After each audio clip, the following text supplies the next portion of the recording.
Boa tarde a todas e a todos. Eu sou Eide Virges, aluna de doutorado em Direito Civil e orientanda do professor Gavião de Almeida. Quero inicialmente cumprimentar os professores regentes da disciplina, professor titular Carlos Alberto Dabos Maluf, professor titular Rui Geraldo Camargo Viana e professora externa, professora doutora Adriana Caldas Freitas do Rego Dabos Maluf. E aproveito para parabenizá-los pela excelente condução da disciplina, mesmo em tempos tão difíceis. E cumprimento também a todos os meus colegas de turma. Pois bem, o tema da minha apresentação é a formação da família na pós-modernidade.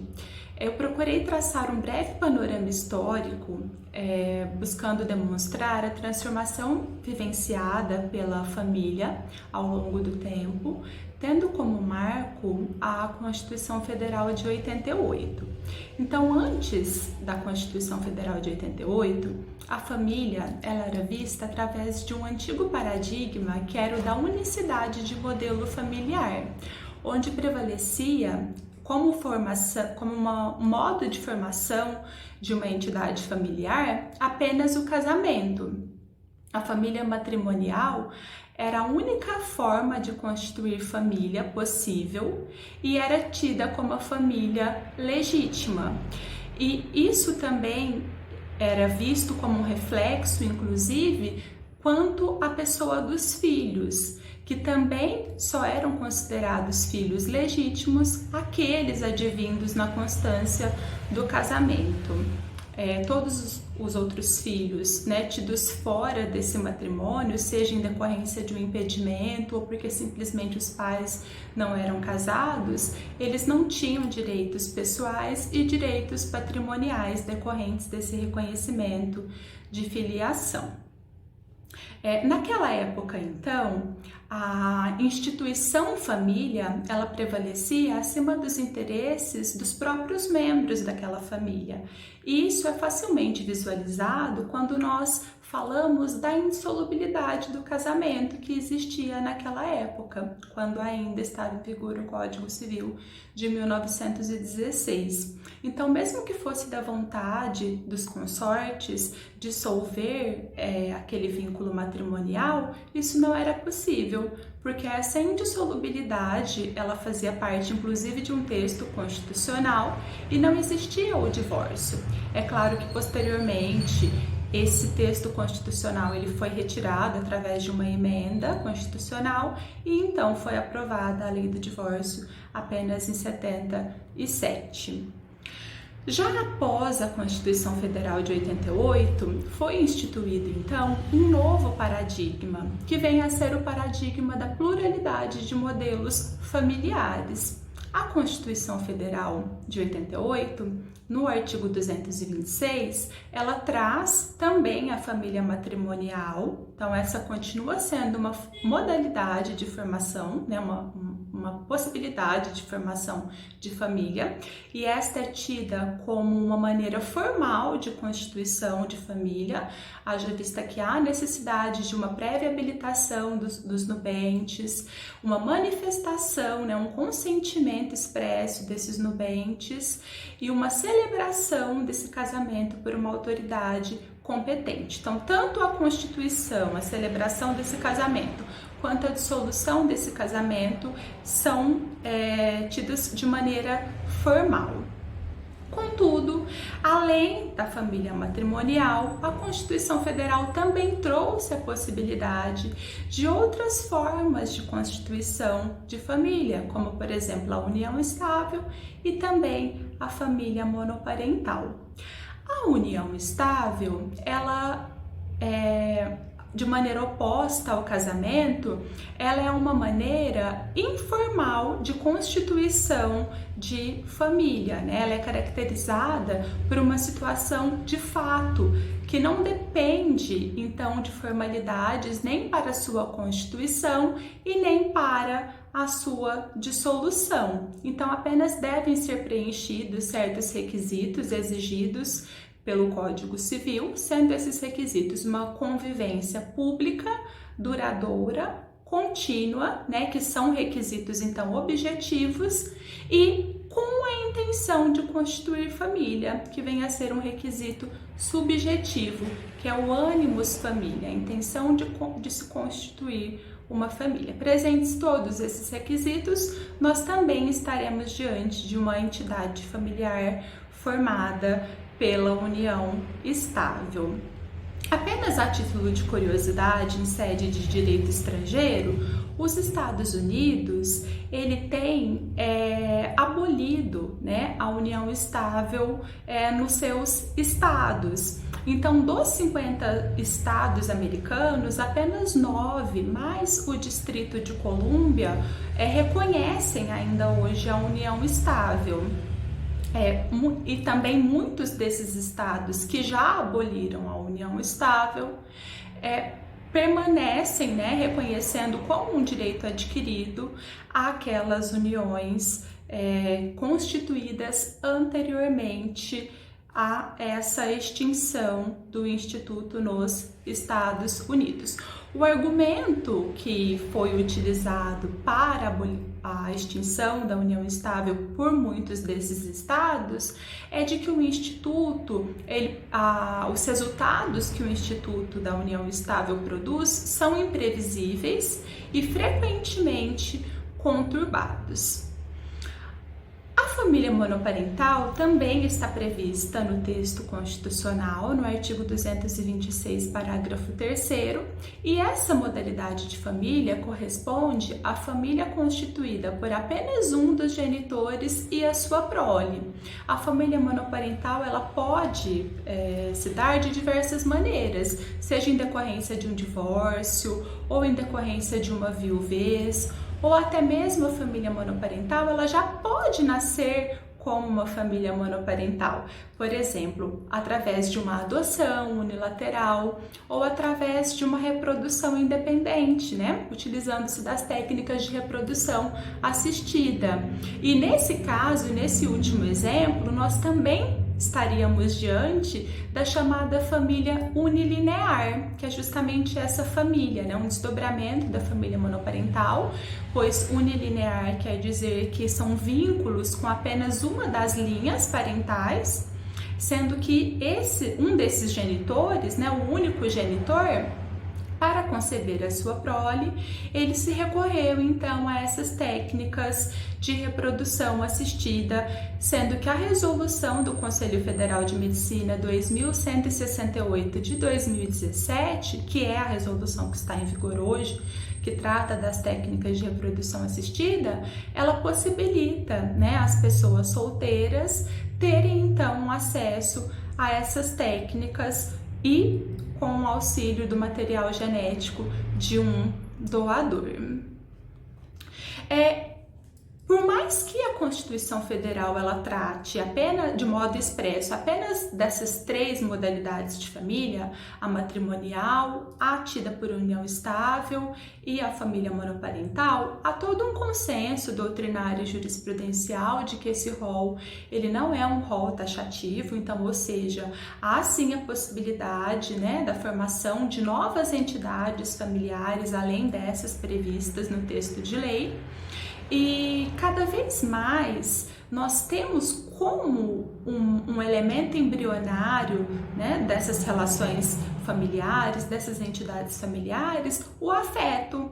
Então, a afetividade, ela deixa de ser apenas um sentimento, né, e passa também a ser considerada como um valor jurídico, né, como um elemento embrionário dessas relações familiares, seja a formação de uma família conjugal, seja para a formação de uma família parental.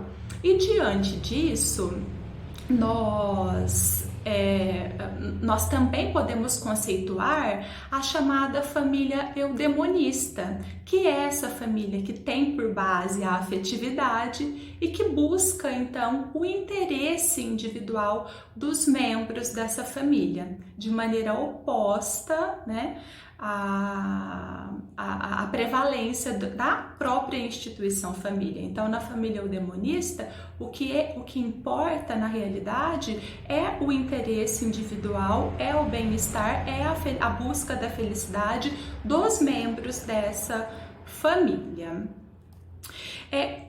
Como o tema ele é muito extenso, eu optei então por algumas formas de família simplesmente conceituá-las, deixando então um espaço para falar um pouquinho de maneira um pouco mais profunda sobre as modalidades de família ou que recentemente receberam um reconhecimento jurídico ou também daquelas famílias que sequer tenham sido reconhecidas juridicamente.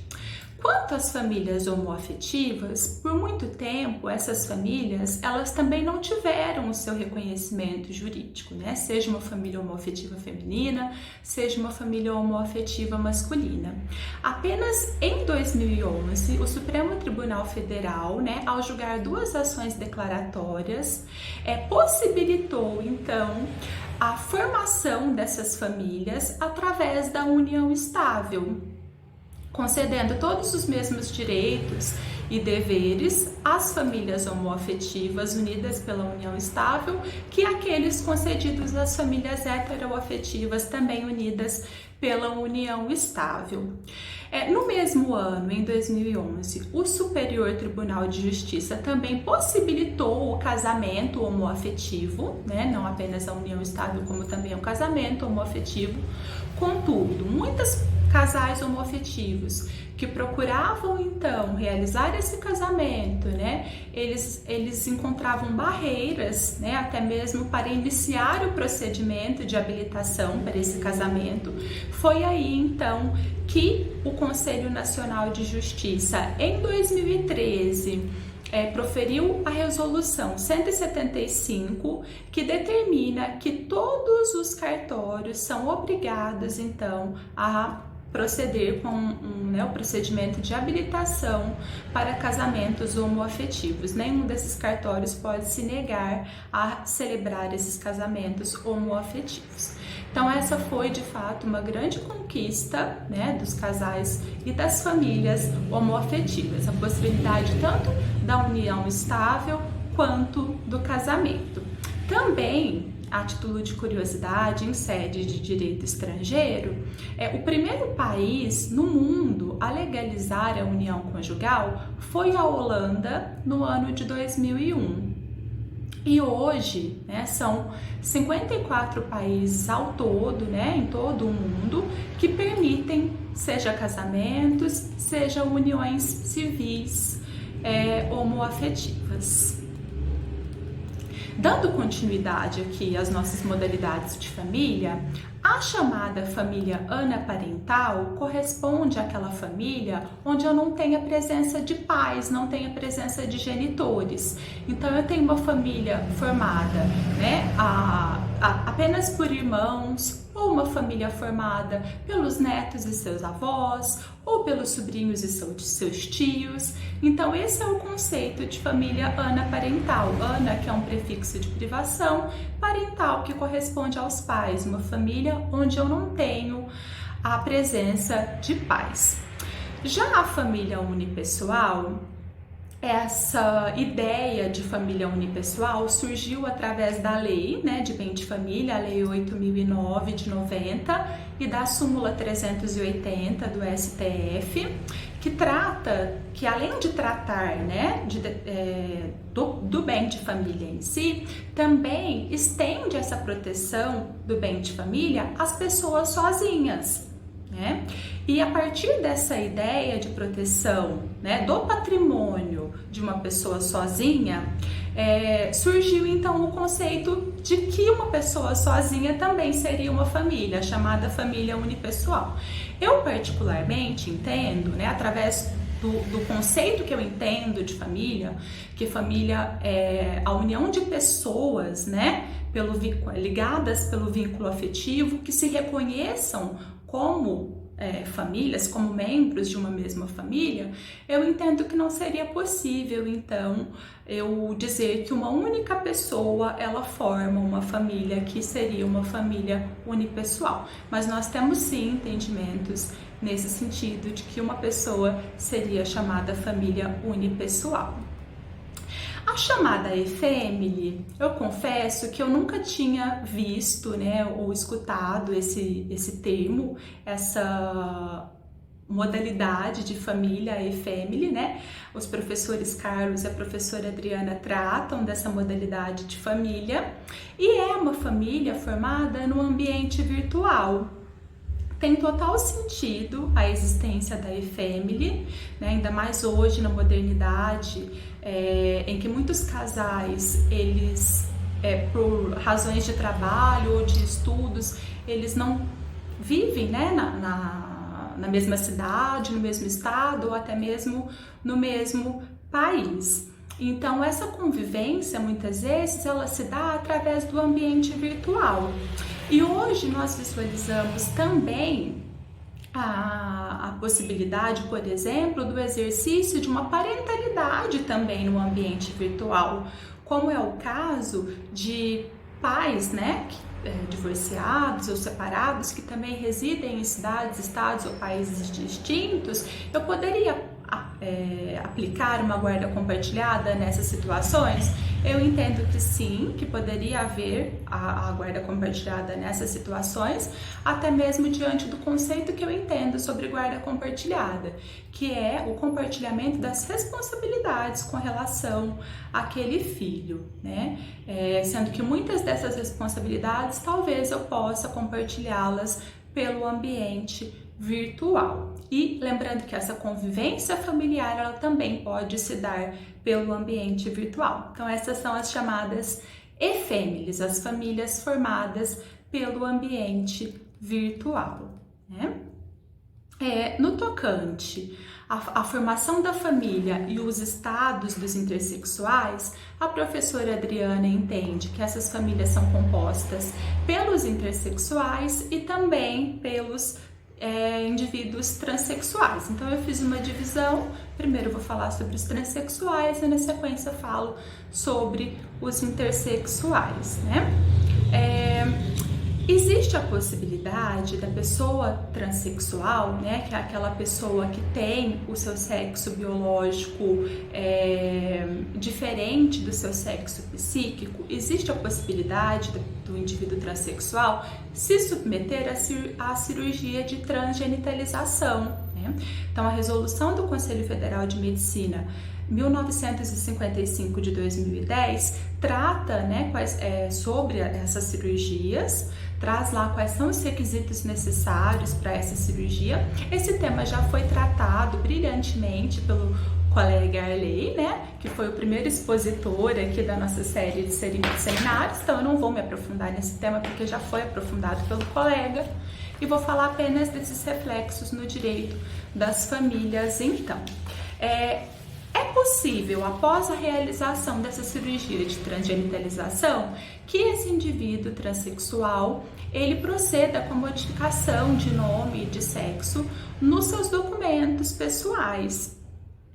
Isso por muito tempo, essa cirurgia por muito tempo, ela foi tida como um pré-requisito para que essas alterações fossem realizadas. E hoje ela deixa de ser um pré-requisito, né? Então, nós tivemos também uma mudança de pensamentos nesse sentido, porque antes o indivíduo transexual ele era visto como uma pessoa que tem uma repulsa muito grande pelos seus órgãos genitais, então a cirurgia de transgenitalização seria a única saída para essa pessoa, e hoje nós vimos cada vez mais que muitos indivíduos transexuais não querem passar por uma cirurgia de transgenitalização, elas passam a se acostumar com o seu órgão genital, mas o fato delas terem alterado o seu nome e o sexo nos documentos é algo muito importante. Por quê? Porque o seu sexo biológico, o seu sexo registral não condiz com a sua própria aparência, né? Ou com a maneira como ela se enxerga também. Então, em 2018, o Supremo Tribunal Federal, ele também, julgando uma ação declaratória de inconstitucionalidade, permitiu que essa alteração de nome e de sexo no registro civil do transexual possa ser feita sem a cirurgia de transgenitalização, independente da cirurgia de transgenitalização. E, posteriormente, no mesmo ano, o CNJ também proferiu um provimento, que é o provimento 73, de 2018, permitindo que essa alteração seja feita até mesmo de maneira extrajudicial, direto nos cartórios. Então foi uma grande conquista para a pessoa transexual. São exigidos alguns documentos para que esse procedimento possa ser realizado extrajudicialmente, mas não há então essa necessidade sequer de ingressar com uma ação judicial. Como fica então quando há essa modificação, né, seja em decorrência de uma cirurgia, seja até mesmo sem a cirurgia? Como fica, por exemplo, os documentos dos filhos dessa pessoa transexual? Como fica os documentos do cônjuge desse indivíduo transexual quando esse transexual ele já teve alteração de nome e de sexo nos seus documentos? Esse provimento do CNJ ele também trata dessas questões, né? Então, quanto a essa modificação no documento dos filhos, se os filhos forem maiores de idade, há necessidade do consentimento dos filhos.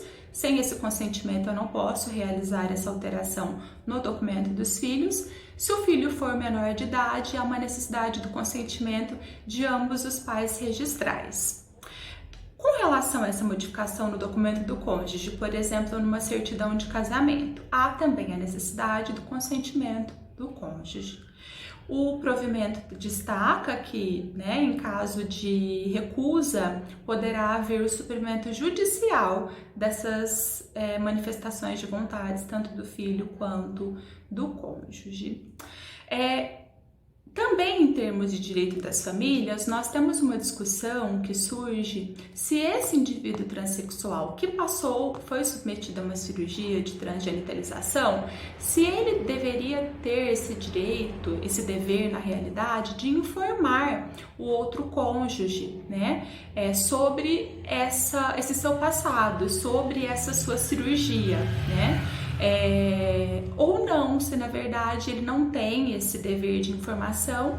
Por quê? Porque ele também tem um direito ao esquecimento, de um momento tão difícil da sua vida. Nós temos entendimentos de que, diante da boa-fé, né, esse cônjuge sim tem o dever de informar, caso ele não informe.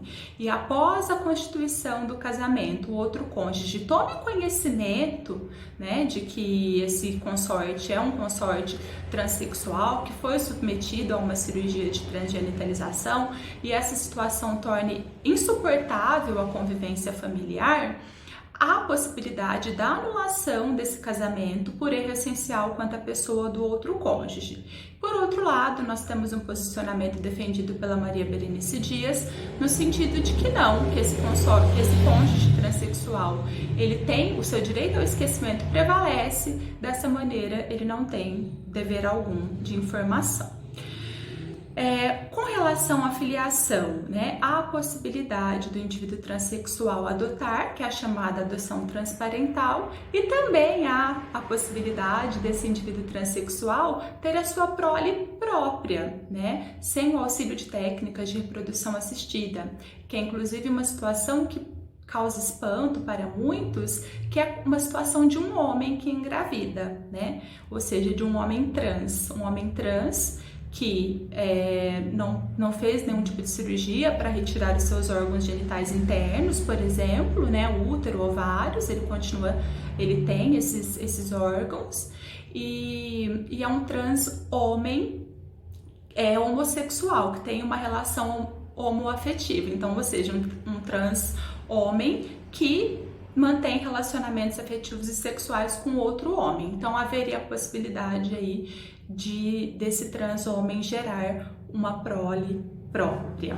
E o inverso também poderia acontecer, né? Uma trans mulher também poderia engravidar, por exemplo, a sua esposa.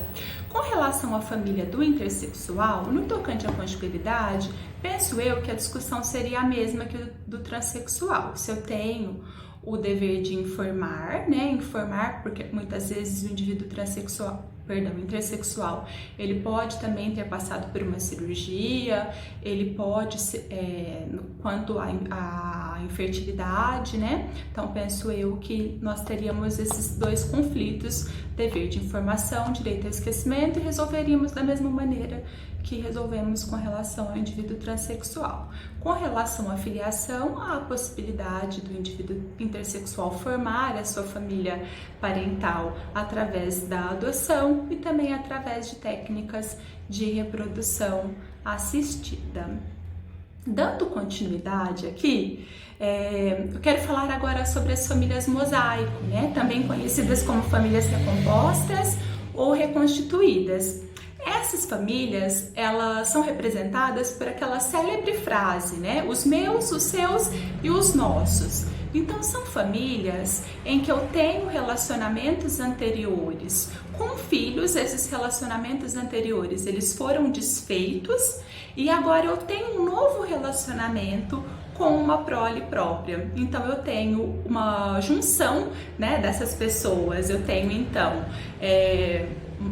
os filhos de um relacionamento anterior, filhos de outro relacionamento anterior, e agora eu tenho filhos do nosso relacionamento. Por isso que são chamadas mosaico, a junção de todos esses membros de famílias anteriores com essa nova família. E a família mosaico, ela também pode desdobrar a chamada família multiparental ou pluriparental, que é uma família onde eu tenho, né, a existência de uma parentalidade biológica concomitante com uma parentalidade socioafetiva. Por muito tempo, e inclusive essa também foi uma tese levantada no passado pelo próprio IBTFAM, Instituto Brasileiro de Direito de Família, de que a parentalidade socioafetiva, ela deveria prevalecer, né, à parentalidade biológica. Então, inclusive, na década de 70, né, o professor João Batista Vilela já falava, professor da UFMG, já falava sobre esse tema, quando ele escreveu um artigo que trata, né, da desbiologização da paternidade, em que ele fala que a paternidade socioafetiva tem um valor maior que a biológica, porque pai é o quem cria, né? Por muito tempo, então, essa foi a tese levantada, que em conflito entre a biológica e a socioafetiva deveria prevalecer. Entretanto, nem sempre a decisão era tomada nesse sentido pelos nossos tribunais, até que algumas decisões começaram a solucionar esses casos da seguinte maneira: eu não preciso necessariamente excluir um dos genitores, excluir o genitor socioafetivo ou excluir o genitor biológico, né? Sendo que eu posso ter todos esses genitores ao mesmo tempo, concomitantemente. E daí então surgiu essa possibilidade de multiparentalidade. A multiparentalidade também nem sempre era reconhecida pelos nossos tribunais, até que em 2016 o Supremo Tribunal Federal reconheceu com repercussão geral, né, essa possibilidade da multiparentalidade e da coexistência de parentalidade socioafetiva e parentalidade biológica. Após esse reconhecimento, nós tivemos provimentos do CNJ, o provimento 63 de 2017 e o provimento 83 de 2019, que permitem esse reconhecimento da parentalidade socioafetiva extrajudicialmente. O último provimento, ele determina que esse reconhecimento poderá ser extrajudicial quando o filho tem mais de 12 anos, quando é consensual, tem o consentimento de todos os genitores registrais, né? Eu posso ter um único reconhecimento socioafetivo extrajudicialmente e há a possibilidade, sim, da formação de uma multiparentalidade. Aqui eu quero discutir com vocês um caso que teve uma repercussão muito grande, que foi um caso de multiparentalidade, mas não socioafetiva com biológica, e sim uma parentalidade estritamente biológica, que foi o caso dos pais gêmeos, né, que teve uma repercussão muito grande. Então, esses pais gêmeos, né, irmãos gêmeos, foram feitos exames de DNA, né, foi constatada a paternidade, foi positivo então para os dois, foi constatada a paternidade dos dois. Um sempre jogava a paternidade para o outro, nenhum deles assumia qual de fato teve um relacionamento sexual com a mãe, né, da criança. Então, quando ficou verificada toda essa questão da má-fé desses supostos pais, né, o juiz, então, de Goiânia, salvo engano, determinou, então, que haveria a multiparentalidade e que ambos deveriam ser inseridos, então, no registro de nascimento desse filho. Foi um caso bem inusitado. No tocante a famílias simultâneas ou famílias paralelas, nós temos a existência de 2 núcleos familiares concomitantes, sendo que um desses membros ele é comum aos 2 núcleos, né? Então, essas famílias, elas não têm um reconhecimento por parte dos nossos tribunais superiores, então a justificativa é de que haveria uma afronta à monogamia, né? E aí, nesse caso, esse segundo relacionamento não passa de um concubinato que não é reconhecido como uma entidade familiar. Dessa maneira, não acarretaria direitos, né? De direitos de família. Entretanto, alguns tribunais de justiça reconhecem sim a possibilidade de famílias simultâneas e famílias paralelas e também tribunais regionais federais. Alguns reconhecem apenas quando esse segundo relacionamento é uma união estável putativa, ou seja, quando esse segundo convivente ele não tem conhecimento da existência do primeiro relacionamento, do primeiro casamento ou da primeira união estável. Aí esse segundo seria uma união estável putativa, dessa maneira poderia ter o seu reconhecimento. Outros tribunais não, simplesmente destacam que, como há presença de fato de uma família, como há presença do afeto, nós estamos diante de uma entidade familiar, dessa maneira, ao reconhecimento dessa família paralela.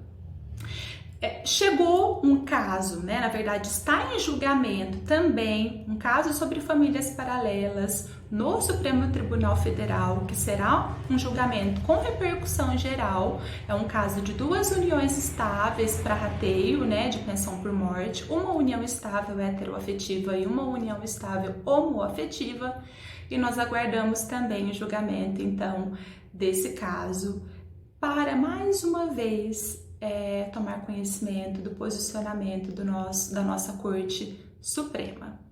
Já as chamadas famílias poliafetivas, elas não se confundem com as famílias paralelas. Por quê? Nas famílias poliafetivas, nós temos um único núcleo familiar com vários integrantes ao mesmo tempo. Então, nós temos uma família poliafetiva com com mais de 2 pessoas. Então, 3, 4, 5, 6 pessoas, sendo que todas elas se relacionam de maneira afetiva, amorosa, pode existir um relacionamento sexual entre todas ou não. Essa ideia, né, de famílias poliafetivas no Brasil surgiu quando foi lavrada a primeira escritura pública de união estável poliafetiva, que foi realizada na cidade de Tupã em 2012 pela tabeliã Cláudia Domingues, que inclusive a Cláudia, ela fez o seu doutorado na Sanfran e foi orientanda do professor Rui, com pesquisas sobre famílias poliafetivas. A Cláudia, então, lavrou essa primeira escritura. Tive a oportunidade de ter contato com ela em algumas palestras, na qual ela relatou que lavrou outras 5 escrituras públicas, sendo que a situação em que existiam mais membros de uma família poliafetiva era uma família poliafetiva com 5 pessoas.